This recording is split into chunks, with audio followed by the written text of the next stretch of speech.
Seconds.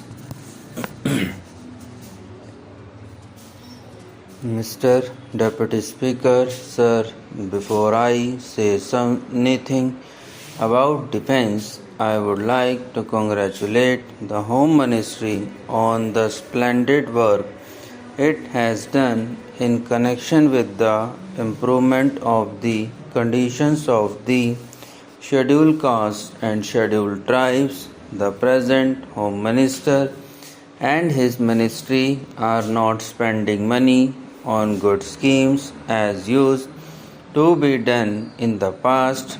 They have got very many schemes, and those schemes are really worth spending lot of money. They are really for the benefit of these communities. I was going to ask the Home Ministry to set up a separate fund for the construction of houses for these communities, since the ministry concerned with housing had completely neglected this problem which is facing these communities. Even the Planning Commission in the last 5-year plan has not done much in this regard. I think even in the second 5-year plan there is no definite plan for providing housing facilities for the scheduled caste and scheduled tribes. But since the housing minister has promised that he is going to constitute a board to go into these things, I do not think there is any need for me to stress this point anymore. About the board which is going to be constituted, I would definitely like to say a few words. This board, I believe, is going to consist of some members of the Harijan community and also a number of members belonging to non-Harijan communities.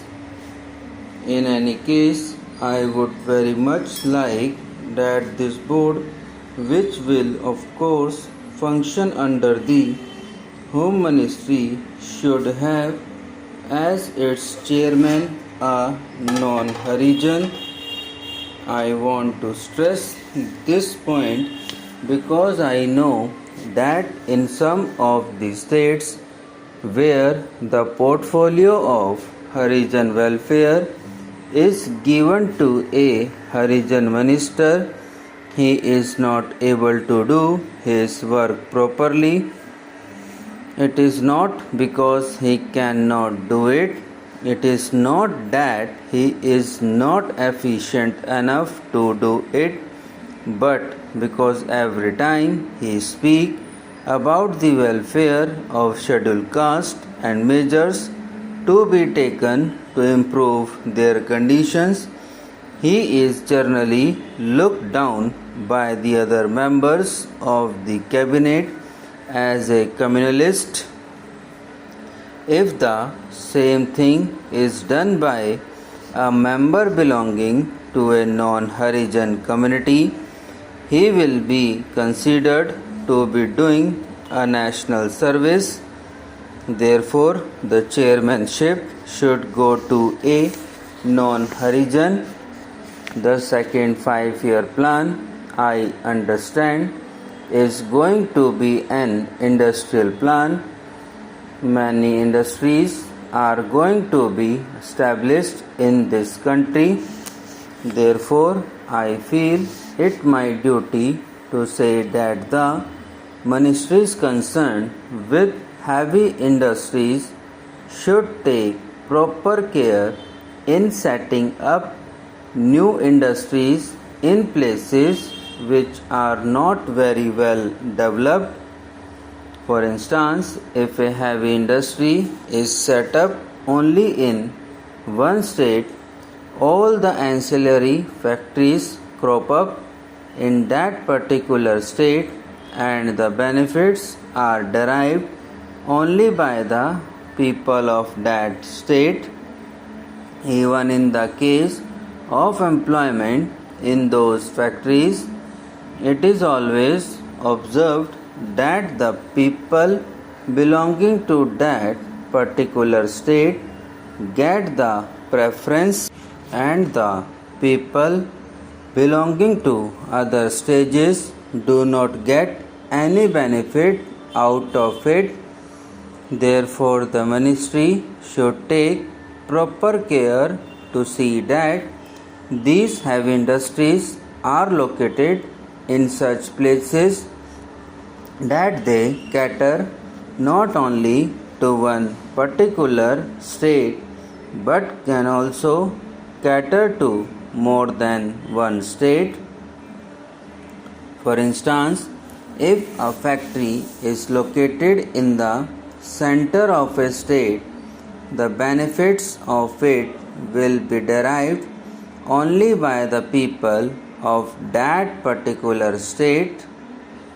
There is a factory in Madras, the Perambur coach factory, which is producing coaches, that is located in the heart of the city of Madras.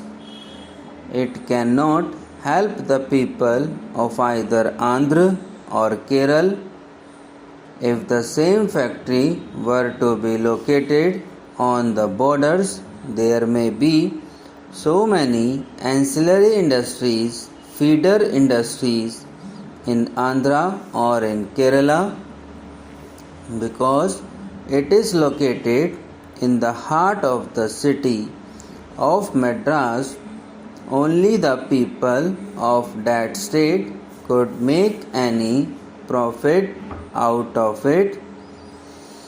Therefore, I appeal to the ministry concerned to take proper steps to locate the future industries in such places so that they could be of help not only to one state but be of help to more than one state.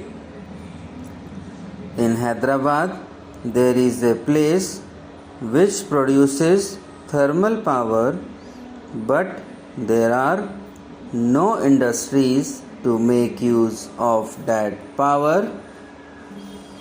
Repeated requests have been made by the government of Hyderabad, but the ministry at the center not at all taking any notice of it.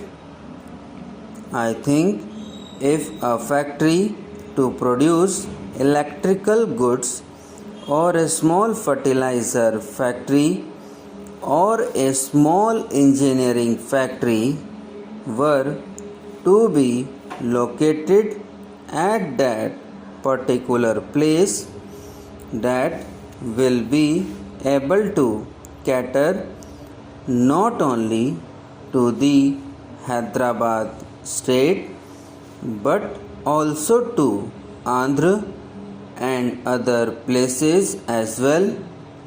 Therefore, it is necessary that steps should be taken to see that heavy industries are located not in one particular state but on the borders of state. Subscribe now and press the bell icon. Never miss an update.